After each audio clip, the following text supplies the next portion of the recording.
The Krill High Council chamber fell silent as the holographic display flickered to life above the obsidian table. High Commander Zithil watched the star map rotate, his triple-jointed fingers drumming against the armrest with the confidence of a predator surveying claimed territory. Before we begin, tell us where you are watching from and subscribe for more HFY stories. 40 standard cycles had passed since the humans vanished. 40 cycles since they'd received the galaxy's collective warning and simply withdrew. No protests, no defiance, just silence, and empty embassies across 100 worlds. The Human Question Council Elder announced, her crystalline voice echoing through the chamber, appears to have resolved itself through their own timidity. Zithol allowed himself a thin smile. The galaxy had been generous. Oh, really? When humanity first stumbled into the galactic community with their primitive chemical rockets and quaint ideas about peaceful exploration, the established powers had been clear. This is not a realm for the naive. Adapt or perish. Arm yourselves or be conquered. And humanity had chosen door number 3. Disappear. Their final transmission, Zithal recalled, pulling up the archived data, was a simple acknowledgement. We understand, we will withdraw to our home system. No threats, no bravado. He gestured at the map. They sealed their borders and went dark. Complete communications blackout. Cowards, muttered military strategist Krell from across the table. Although I suppose it's better than watching them be carved up by the Vin Collective or the Talketh Dominion. Indeed, Thros's bioluminescent patterns pulsed with satisfaction. The galaxy has achieved a remarkable stability in their absence. Trade routes flourish. The frontier wars have consolidated. And the human territories, she paused, letting the implication hang. They remain unclaimed. Zithil straightened. This was the moment he'd been building toward for 3 cycles of careful political maneuvering. Elder Thros esteemed council members, I propose we formally recognize human space as abandoned territory under Galactic Statute 7 Alpha. Their 40-cycle isolation period has expired. No distress signals, no trade inquiries, no diplomatic outreach. You want to expand into their systems, Krell said, whilst not bothering to hide his approval. I want to claim what has been abandoned, Sethel corrected. The Sol system and its 9 colonial outposts contain resource-rich planets, strategic positioning for our eastern flank, and he pulled up mineral composition, data heavy element deposits worth 17 trillion credits. The council chamber filled with the chittering, humming, and resonating sounds of various species conferring. Stoll had done his research. Humanity's technology at first contact had been laughable. Fusion drives when the galaxy used quantum slip drives, kinetic weapons, when everyone else had moved to directed energy, physical armor, when shield technology was standard. They were children playing with toys in a galaxy of adults with weapons. The risk is minimal, Zithol continued. Oh, our intelligence suggests their technology was at least 2 centuries behind galactic standard when they withdrew. Even with advancement, which is unlikely given their isolation, they would pose no threat to a properly equipped expedition fleet. Isolation breeds stagnation, Theros agreed. Without access to galactic research networks, trade partnerships, or technological exchange, if they've survived at all, they've surely regressed. Krell pulled up tactical projections. I could have a survey fleet of 200 warships ready within a lunar cycle. Standard show of force protocol. We scan their territories, catalog resources, and establish our claim. If we encounter any human presence, he shrugged, his exoskeleton plates clicking with the gesture. We offer them protectorate status or relocation assistance. Generous zeal said, meaning it more than they'd received from the Vin. The vote was called. The holographic displays lit up one by one around the table, green consensus markers appearing in rapid succession. Thros waited until the count reached unanimous before she sealed the decision with her biosignature. Let the record show human space is declared open for hegemony, expansion effective immediately. High Commander Zithil, you are authorized to the chambers. Warning, klaxons screamed to life. Every head turned toward the security station where a junior officer's scales had gone pale with shock. His hands trembled over the sensor array, triple-checking readings that couldn't possibly be correct. Report, to Zithal commanded, and his earlier confidence cracking into irritation. Sir, contact single vessel just entered hegemony space at grid reference Theta 97. Identification. The officer's throat sacs inflated and deflated rapidly, a sign of extreme stress. Transponder, signature matches. Human design, sir. The temperature in the chamber seemed to drop. 40 years of silence broke in the exact moment they'd voted to claim human territory. Still felt something cold settle in his gut, but he crushed it with practiced military discipline. Coincidence had to be. Size and classification unknown. Sir, the sensor return is It's not matching any profile in our database. Energy signature is off scale. It's either malfunctioning sensors or the officer trailed off, unwilling to say what the instruments were suggesting. Krell moved to the tactical station, shoving the junior officer aside. His eyes widened as he processed the data. That can't be right. This reading suggests a power output equivalent to a mobile fortress. From a single ship, Thros's patterns flickered with doubt. Human Sethal said slowly had patrol craft barely capable of system defense when they left. This has to be an error. But even as he said it, he was already calculating response protocols. Get me a visual and scramble the border fleet, standard intercept formation. The holographic display shifted, showing the approaching vessel as a blurred sense or ghost against the starfield.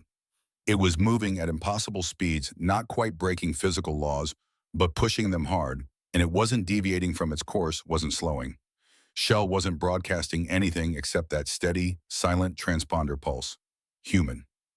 How long until intercept? Zathol demanded. 17 minutes at current velocity. Sir, should we hail them? Zithol's confidence was returning. A single ship, one vessel against the entire hegemony border fleet. Even if humanity had advanced, and that was generous, they were still playing with fire. You don't send one ship into foreign space without consequences. Open all channels, he ordered. Let's remind them why they chose to hide for 40 years. But somewhere deep in his combat-trained instincts, a small voice whispered that the humans weren't hiding anymore. And that vessel approaching his border wasn't running, it was announcing. The hegemony border fleet, assembled with practice efficiency with 217 warships, materialized from quantum slip space in a defensive sphere formation. Cruisers, destroyers, and 3 dreadnoughts, forming an impenetrable wall of firepower. Zathil watched from the flag bridge of his command carrier. Inexorable, his tactical display painting the formation in cool blue light. The human ship continued forward, unwavering, unafraid. Distance 400,000 kilometers, and closing, his sensor officer reported. Still no response to our hails across all standard frequencies. Try the old human channels, Zill ordered. The ones from their first contact era. A moment later, no response, sir.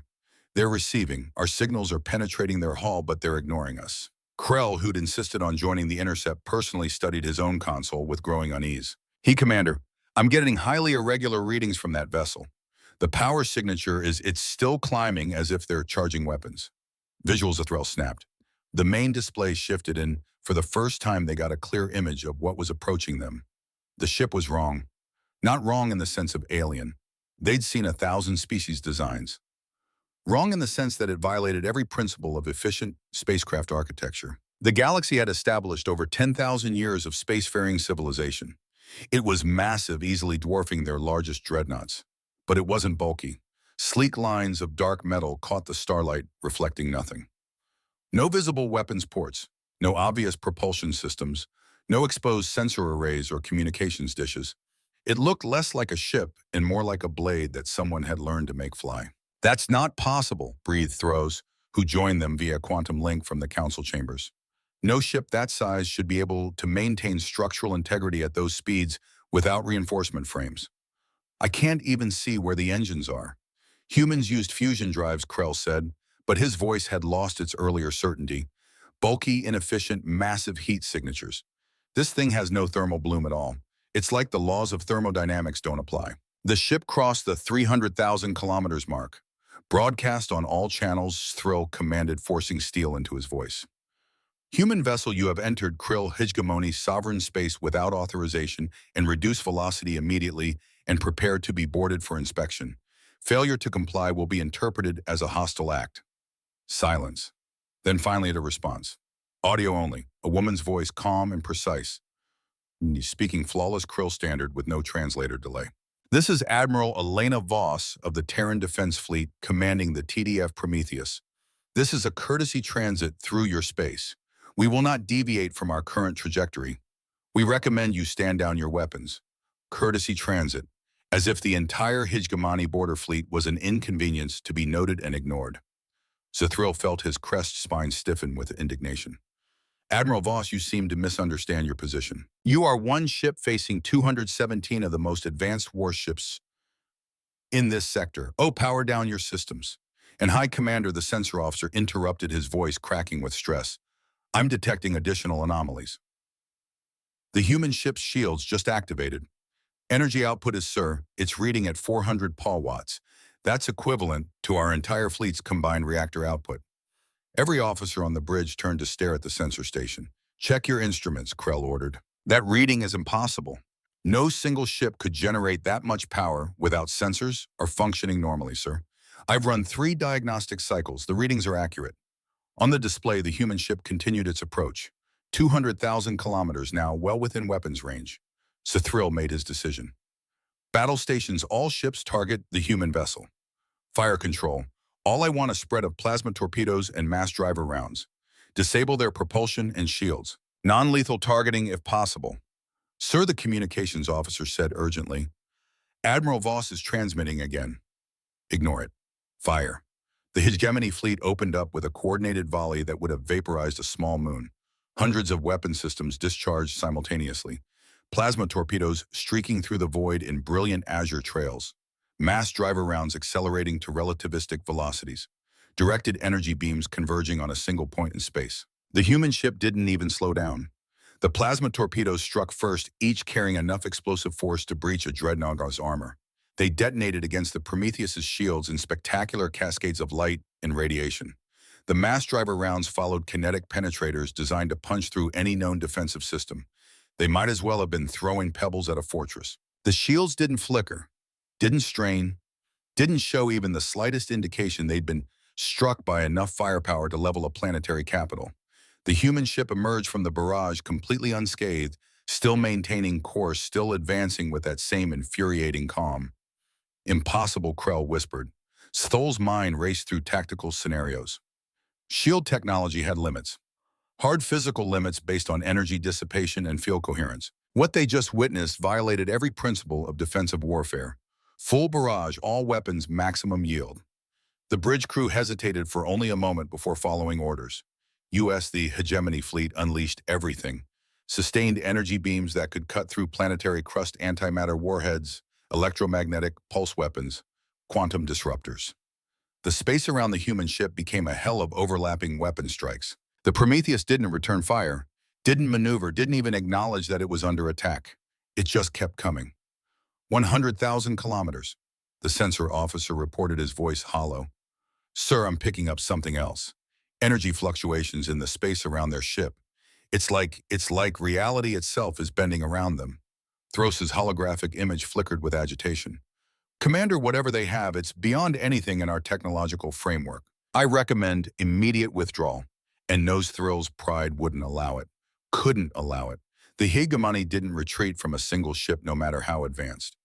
Tactical, prepare for ramming speed. If we can't shoot through their shields, we'll break them with mass. Sir, that's suicide, one of his junior officers protested. It's a ship, Thrill snarled. Shields or no shields, it still obeys the laws of physics. Prepare 3 dreadnoughts for collision course. But before the order could be executed, the human ship stopped. Not slowed. Stopped instantly. Zero relative velocity in a fraction of a second. The kind of deceleration that should have torn the vessel apart from internal stress. It hung there 50,000 kilometers from the hegemony fleet, a dark silhouette against the stars. Admiral Voss's voice returned, and this time there was something new in her tone.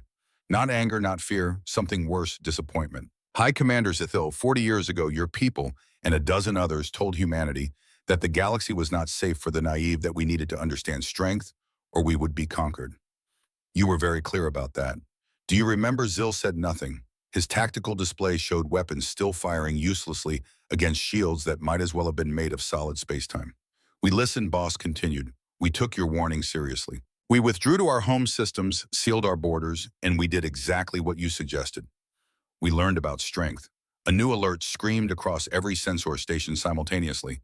Multiple contacts, the sensor officer shouted. Quantum signatures emerging from their decloaking. 50. No 60. Sir, there are ships appearing all around us. Human ships. The tactical display erupted with new markers. Red icons blossomed across the sphere formation, materializing from absolutely nothing. Not quantum slip space signatures, not wormhole transitions. They'd been there all along, perfectly invisible, perfectly silent, waiting. Zithol's blood ran cold. Each human ship was larger than the Prometheus. Massive constructs of dark alloy and incomprehensible technology, their hulls bristling with weapons that made the hegemony's arsenal look primitive. They'd formed a perfect countersphere around the Krill fleet, and every human vessel positioned to fire on multiple targets simultaneously. The hegemony border fleet wasn't surrounding the human ship. The human fleet was surrounding them. How many's Thrill demanded? SETA 73 confirmed contacts, sir. Energy signatures of all scales. Combined fleet mass is the officer's voice failed him. Sir, one of their destroyers masses more than our entire formation. Krell was pulling up comparative analyses, his hands shaking. These ships, High Commander Bay, their smallest frigate is reading power outputs that exceed our dreadnoughts. The technology gap is its centuries, maybe more. Broadcast to all ships, Soul said, his voice barely steady. Cease fire. Stand down weapon systems. The hegemony fleet went silent. Hundreds of weapon systems powered down in a rippling wave of surrender. Admiral Voss spoke again, her voice carrying across every channel. You told us to fear the Galaxy High Commander. So we did. We spent 40 years making sure we never had to fear it again. On the display, one of the human destroyers rotated slowly, presenting its broadside. Weapon ports opened along its hull. Thousands of them, far too many for any conventional point defense system. What we're about to show you, Voss said, is a demonstration. Consider it an educational opportunity. Zethro wanted to order his ships to jump away, to scatter, to do anything. But he knew with cold certainty that those human vessels had already calculated every possible escape vector. They were trapped in a cage of human patience. And now, after 40 years, humanity was going to show the galaxy exactly what they had learned about strength. The human destroyer, designated Harbinger, fired a single round. Not a barrage, not a spread. One kinetic penetrator, roughly the size of a Krill fighter craft, all accelerated to a velocity that made the hegemony's mass drivers look like children's toys. It crossed 50,000 kilometers in 1.3 seconds.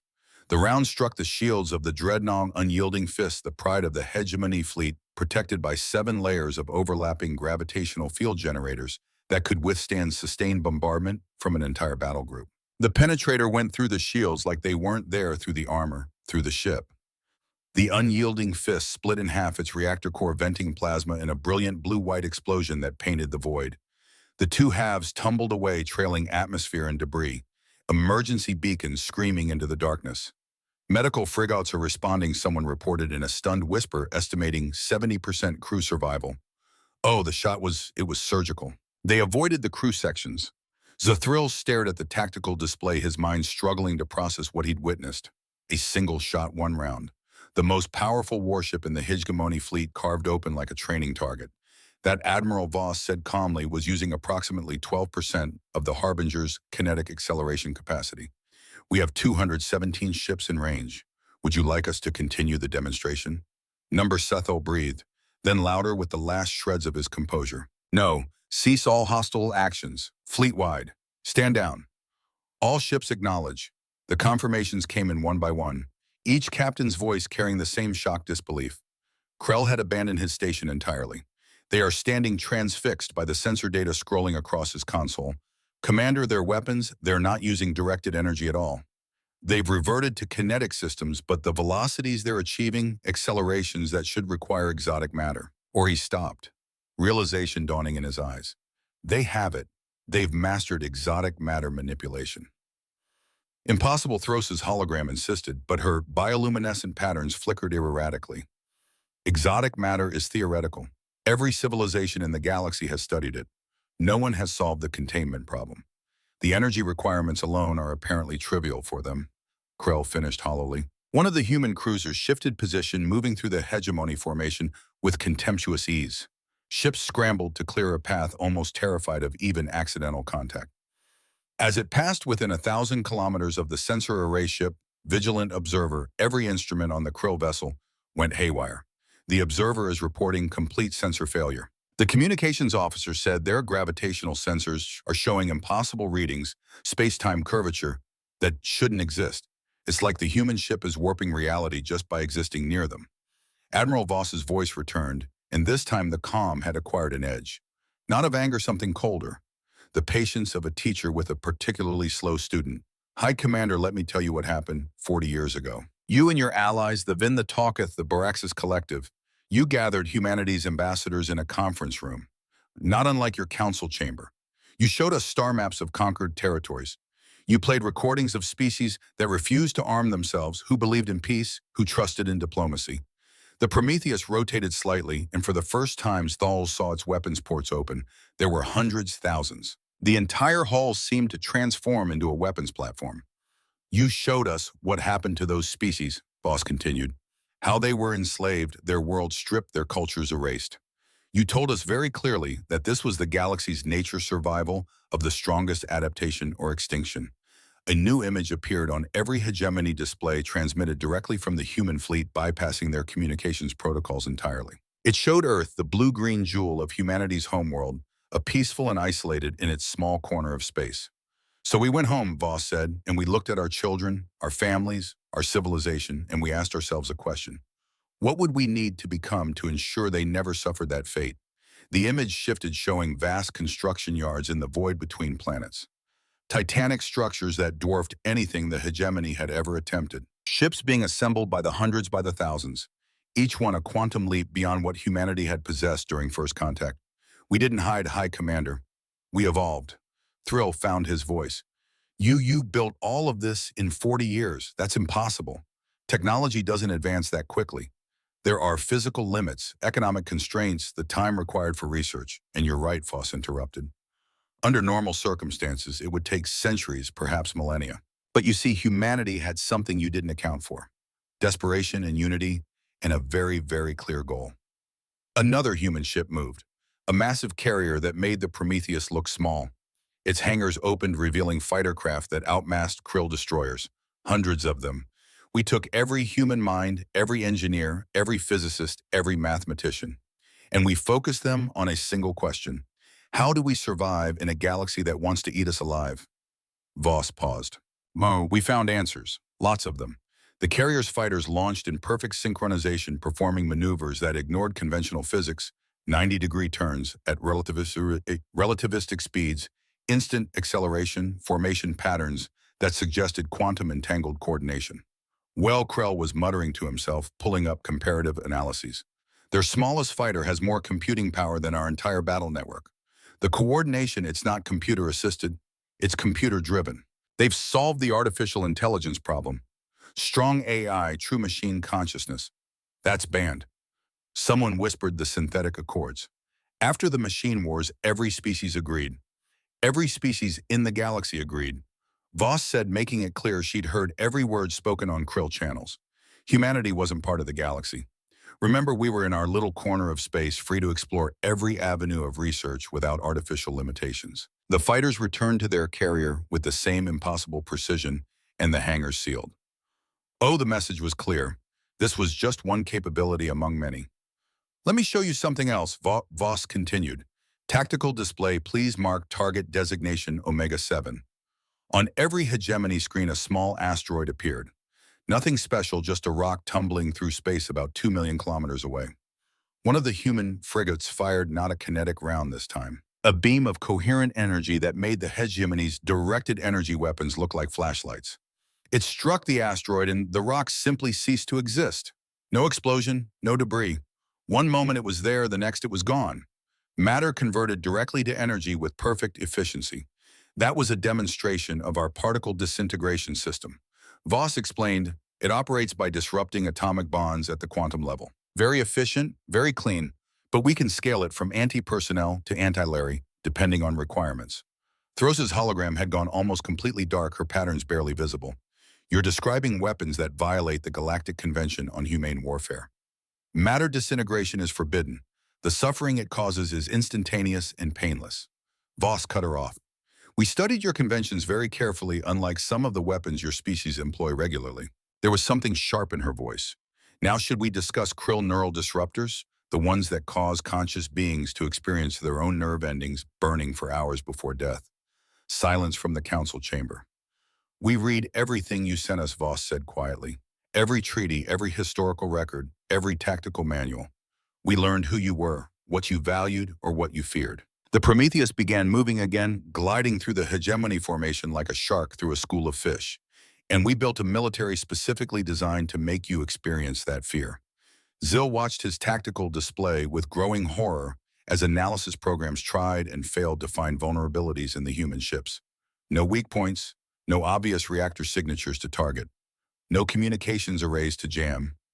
Every system was redundant, distributed, hardened against attack. Your shields, Mo, he managed. How are they so strong? Multi-layered quantum field generators using entangled particle matrices, Voss replied, as if discussing the weather. Each layer operates on a different frequency, making it impossible to penetrate without simultaneously overcoming all 7 barriers, and we can cycle the frequencies faster than your targeting computers can track. The stealth system's adaptive metamaterials, combined with active sensor spoofing and quantum probability manipulation. We don't just hide from your sensors. We feed them false data while existing in a state of superposition until we choose to collapse the waveform. Each answer was a hammer blow. Technology that shouldn't exist. Science that the galaxy's greatest minds had declared impossible or impractical. Krell looked up from his console. His expression that of a mathematician who'd just seen their fundamental axioms proven false. Commander, they're not just ahead of us. They've transcended our entire technological paradigm. It's like we're using bows and arrows while they've invented nuclear weapons. Worse, one of the science officers added, at least with nuclear weapons you understand the underlying physics. He gestured helplessly at the sensor data. I don't even know what questions to ask to begin understanding what they've done. Admiral Voss's next words carried across every channel, ensuring the entire hegemony fleet heard them clearly. 40 years ago, you told us the galaxy belonged to the strong. You were right. You told us we needed to arm ourselves or be conquered. Also right, you told us we were naive and weak and didn't belong among the stars. The Prometheus stopped directly in the center of the hegemony formation, hovering there like a dark god among frightened mortals. Oh, you were wrong about that last part. Every human ship powered up simultaneously. Energy readings spiked across the board, weapon systems charging to full capacity. The hegemony fleet instruments screamed warnings, damage projections, filling screens with red probability curves. At current power levels, the human fleet could sterilize every ship present in approximately 47 seconds. We're not here to conquer you, Voss said. We're not here to destroy you. We're here to deliver a message that should have been delivered 40 years ago, but we weren't strong enough to send it then. Seth gripped his command chair, waiting for the obliteration he was certain would come. The message is this: humanity is no longer asking for permission to exist in this galaxy. We're not requesting a seat at your councils or seeking approval from your empires. We're informing you, all of you, that the age of galactic intimidation is over. One by one, the human ships began to power down their weapons. But somehow that made them more terrifying, not less. They didn't need to threaten. Their existence was threat enough. From this moment forward, humanity will operate under one simple principle. We will not start wars, but we will end them. We will not invade your territories, but we will defend ours with absolute finality. We will not seek dominion over other species, but we will never ever be dominated. The Prometheus's shields flickered, allowing a tight beam communication directly to Steele's command chair. Voss's face appeared on his private display. A human woman with steel-gray hair, calm eyes, bow, and an expression of infinite patience. You taught us to fear the Galaxy High Commander. Thank you. That fear made us stronger than you can possibly imagine. And now the question isn't whether humanity is ready for the galaxy. She smiled, and it was not a kind expression. The question is whether the galaxy is ready for humanity. The transmission ended, and Stolov finally understood what it meant to face a species that had taken 40 years of isolation and forged it into a weapon aimed at the heart of everything his civilization believed about power and dominance. The humans hadn't avoided war. They'd simply waited until they could win any war with absolute certainty. The hegemony fleet began its withdrawal in complete silence. Not the organized tactical retreat of a military force preserving its dignity. The scrambling, desperate flight of predators that had suddenly realized they were prey. Ships broke formation without waiting for orders, their captains making independent decisions to put as much distance as possible between themselves and the human vessels. His thrill didn't stop them. He couldn't have, even if he'd wanted to. The Prometheus and its fleet made no move to pursue. They simply watched, holding position like sentinels, as 216 Krill warships fled what should have been an easy interception. All vessels report ready for quantum slip, his navigation officer said, her voice stripped of all military bearing. Awaiting your command to jump, sir? Zill looked at the tactical display. One last time. The human ships hadn't moved, hadn't taunted, hadn't fired a single shot beyond that initial demonstration. They were just there, existing, waiting to see what the hegemony would do with the information they'd been given. Execute jump, he ordered.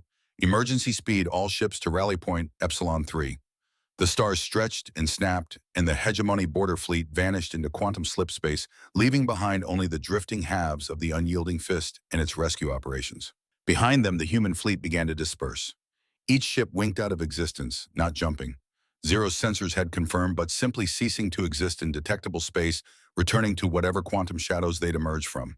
Within 6 minutes, the sector was empty, except for debris and emergency beacons. The Krill High Council reconvened an emergency session 3 hours later. But by then, the news had already spread. How quantum communication networks lit up across the galaxy as the hegemony fleet sensor logs were transmitted, analyzed, copied, and redistributed. Every government with signals intelligence capabilities intercepted the data. Every military command center received the footage. Every scientific institution saw the impossible readings. Humanity had returned, and they had brought nightmares with them. Zathil stood before the council, his military bearing intact, but his confidence shattered. Around him, holographic representatives from a dozen major powers materialized. The Vin Collective's Hive Queen, the Talketh Dominion's War Council, the Barax's corporate executives, and others.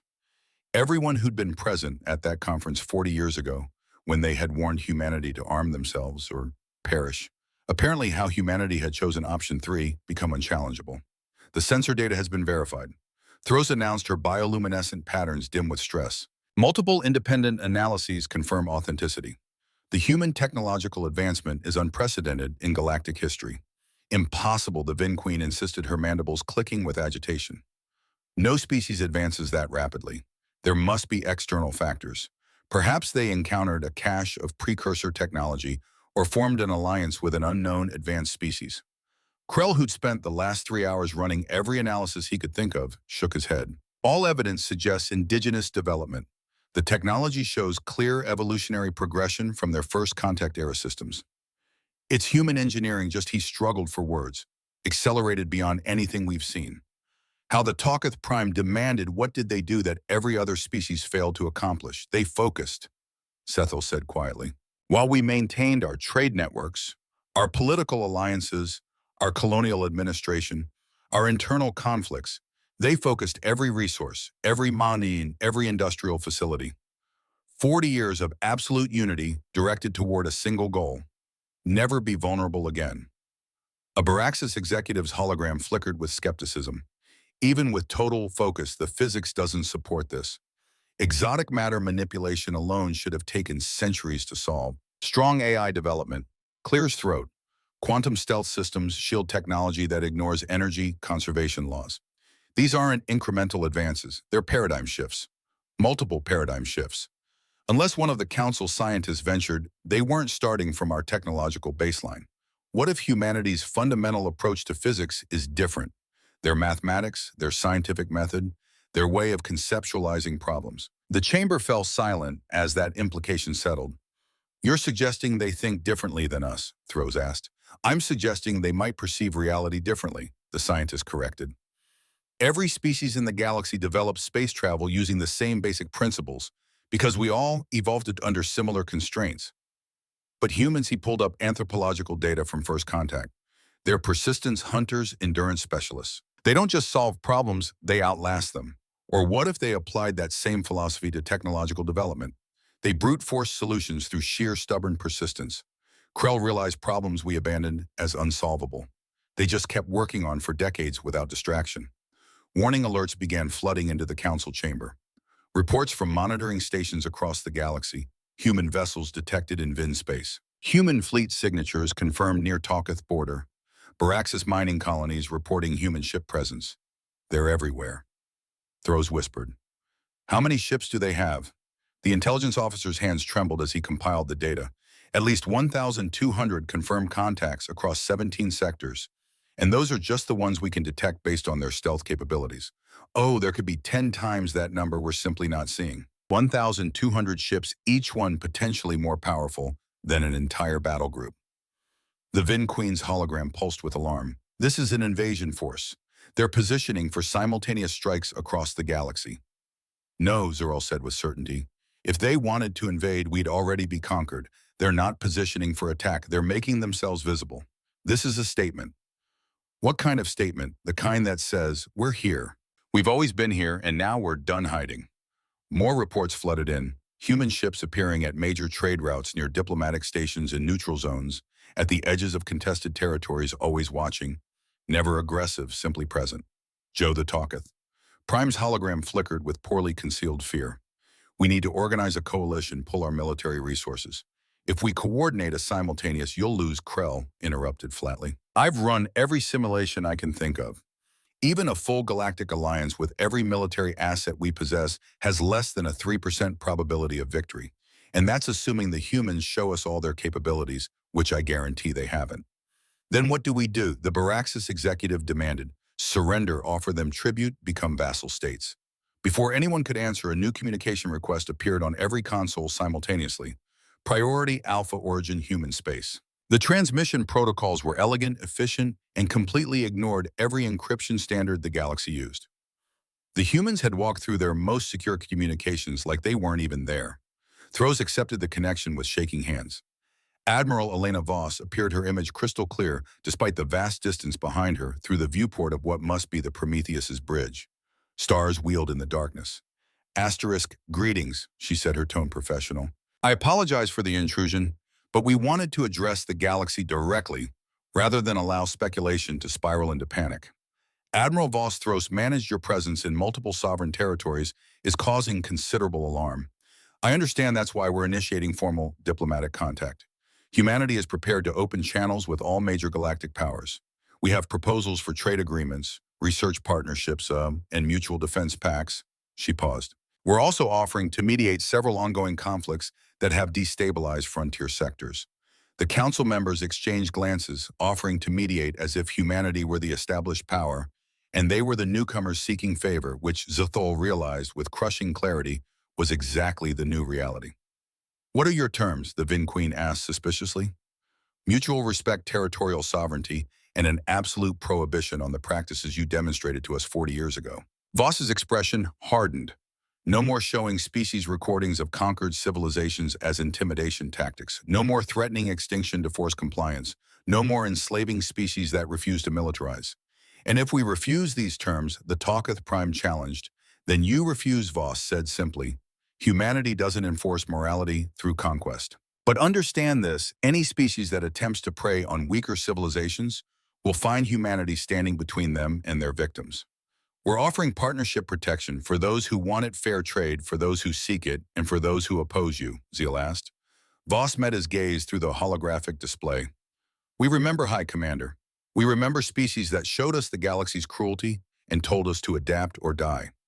We don't hold grudges, but we do hold our ground. Oppose us, and you'll find yourself facing a species that spent 40 years learning how to win wars before they start. The transmission included a data package, technological specifications, trade proposals, diplomatic protocols, and information that would take months to fully analyze. But even a cursory glance showed that humanity was offering technology. Not their most advanced systems, but developments that could improve medical care, agricultural efficiency, clean energy production, carrots and sticks, partnership or irrelevance. We'll need time to consider. Thros said, of course, you have 3 standard months to open formal diplomatic relations.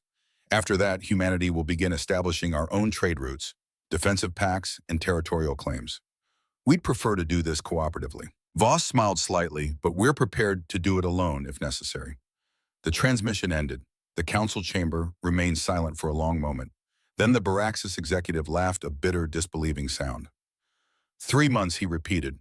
They're giving us 3 months to accept that the entire galactic power structure just shifted. 40 years of silence, and they return as the dominant force. Not dominant, Krell corrected quietly. Apex, there's a difference. Dominant implies they're competing with us for power. He pulled up the tactical analyses again, the data that proved humanity's overwhelming superiority. They're not competing. They've already won. They're just deciding how generous to be about it. Zil thought about Admiral Voss's words about humanity's stated principles, about the fact that they could have vaporized his entire fleet but chose to fire a single non-lethal demonstration shot instead. They're offering us a choice, he said slowly. The same choice they were given 40 years ago, and adapt or perish, except their version is kinder, or adapt through cooperation, or perish through obsolescence. Thros's patterns flickered with something that might have been respect. They learned their lesson well, perhaps too well. Nozathal said, surprising himself with the certainty in his voice. They learned it exactly right. We told them the galaxy respected only strength, so they became strong. We told them survival required power, so they became powerful. We told them the naive don't survive. He looked around the chamber at the assembled leaders of the galaxy's most feared civilizations, and they proved they were never naive at all, just patient. What do we do? The Vin Queen asked, and there was no pride in her voice now. Only the pragmatic question of a survivor recognizing a changed landscape. Seth pulled up the diplomatic data package humanity had sent. Partnership, protection, progress. Everything the galaxy should have offered humanity 40 years ago, now being offered to them by the very species they dismissed as too weak to matter. We accept their terms, he said, and we hope they're more forgiving than we would be in their position. 6 months later, the Galactic Concordance convened for the first time in 3 generations. The orbital station hung in neutral space equidistant from a dozen major civilizations. Representatives from 47 species filled the amphitheater, so some present physically, others as holograms, a few existing as pure data, constructs in the quantum framework. Every major power in the known galaxy had sent delegates at the center table, where historically the Vin Collective and Krill hegemony had held permanent seats. 3 chairs now stood, Vin or Krill and human. Admiral Elena Voss sat in the 3rd chair flanked by 2 human advisors. She wore a simple military uniform. No ceremonial decorations, no displays of wealth or status. She didn't need them. The 6 human warships holding position outside the station said everything that needed saying about humanity's place in the new order. Zithril watched from the hegemony delegation as Voss addressed the assembly. Her words were measured, diplomatic, but carried the weight of absolute certainty. She spoke of trade routes. Humanity would patrol research initiatives. Humanity would sponsor conflicts. Humanity would mediate. She never once said, "We're in charge now." She didn't have to. The Vin Queen proposed a motion to establish joint military exercises approved unanimously. Asterisk. The Talketh Dominion suggested a technology-sharing initiative approved with minor amendments. The Baraxis Collective requested human assistance with a piracy problem in their outer colonies. Admiral Voss simply nodded. "We'll dispatch a task force. 3 ships should suffice. 3 ships for a problem that would have required the Baraxis to mobilize hundreds of vessels." No one questioned it. No one doubted that 3 human ships would be more than enough. The meeting continued for 6 hours, restructuring treaties that had stood for centuries, redrawing defensive pacts, establishing new protocols for everything from trade disputes to first contact procedures with newly spacefaring species. Through it all, Withal watched humanity's representatives and saw something that disturbed him more than their weapons or their technology. They were fair, ruthlessly, efficiently fair. They favored no species. They offered protection to the weak without demanding submission. They shared knowledge without extracting crippling concessions. They were everything the galaxy's powers should have been and weren't. During a recess, Zithril found himself standing beside Krell at the observation deck, watching human supply ships arrive with agricultural technology for species suffering from crop failures. "They're not acting like conquerors," Krell said quietly. Nostal agreed. "They're acting like shepherds, which is somehow more terrifying." "How so?" "Because conquerors can be overthrown. Empires fall, all but shepherds." Zithril watched a human medical frigate dock with a Baraxis colony ship delivering supplies without fanfare or expectation of payment. Shepherds are necessary. They protect the flock from wolves. And once you accept that you need protection, you accept everything that comes with it. Do you think this is a long-term strategy, that they're making themselves indispensable? I think they're doing exactly what they said they do. They're establishing that humanity is the force that maintains order in the galaxy, not through conquest, through competence. Zithril turned from the viewport. In 5 years, every species will have human ships protecting their trade routes. In 10, every major research initiative will include human scientists. In Divdismit, the next generation won't remember a galaxy without humanity at its center. And we let this happen. We caused it to happen. Sisethal corrected bitterly. 40 years ago, we could have offered humanity partnership. We could have welcomed them as equals. Instead, we threatened them, showed them the darkness of the galaxy, and told them to survive it alone. He watched Admiral Voss through the observation deck windows, speaking with a delegation from a recently contacted species young in galactic terms, barely a century into space travel. She was explaining something, gesturing to a holographic display, her expression patient and kind. So they did. Zeal finished. They survived. They thrived. And now they're showing the galaxy what leadership actually looks like. Not through fear, but through capabilities so overwhelming that resistance becomes pointless. Krell's expression was troubled. I've been analyzing their fleet movements. They have ships positioned at every major nexus point in the galaxy, trade routes, communication relays, strategic choke points. But the formations aren't offensive. They're defensive. They're watching for threats, Thrill realized. Not from us, from outside. What could threaten them? They're the most advanced civilization we've encountered. Maybe that's why they're watching, because they know something we don't. Seth felt a cold certainty settle in his chest. Or maybe they're preparing for the next species that emerges into the galaxy, making sure that species receives the welcome humanity should have received. The recess ended. The delegates returned to the amphitheater. Thus, the restructuring of galactic civilization continued point by point, treaty by treaty, one diplomatic revolution at a time. 3 weeks later, Zethal received a private communication request. Admiral Voss' personal channel eyes-only encryption. He accepted and her face appeared on his display. "Hi, Commander," she said, "I wanted to speak with you directly." "Admiral, I reviewed the reports from our initial encounter. Your tactical decisions were sound given the information you had. You showed restraint when many would have escalated. I wanted you to know that humanity holds no grudge." Thrill almost laughed. "You're being generous, Admiral. I ordered my fleet to fire on you. You did what any commander would do when faced with an unknown force in sovereign space. We knew that when we entered your territory, but we were counting on it. Actually, we needed to demonstrate our capabilities clearly, and that required," she paused, choosing words carefully, "a willing participant in the demonstration. You used me. We used the situation. There's a difference." Voss leaned forward slightly. "Humanity learned many things in our 40 years of isolation, Commander. One of them was that shows of force only work if there's an audience. Your fleet was that audience. Your sensor logs transmitted across the galaxy told every civilization exactly what they needed to know. That resistance is futile. That conflict is pointless." Voss corrected. "There is a difference. We don't want submission, Commander. We want partnership. But partnership only works when all parties understand the terms. You helped establish those terms." Zell studied her face.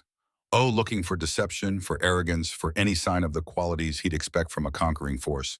He found only sincerity. "What do you want from me, Admiral? Your perspective. You're one of the few leaders who's actually seen our capabilities firsthand, who understands what humanity brings to the galactic stage. I'd like to include you in the Security Council we're forming, not as a subordinate, but as an advisor. You want the man who tried to destroy your flagship to help plan your military strategy. I want the man who recognized when he was outmatched and chose survival over pride to help ensure no one else has to make that choice under fire." Voss smiled slightly. "You could have ordered a suicide attack.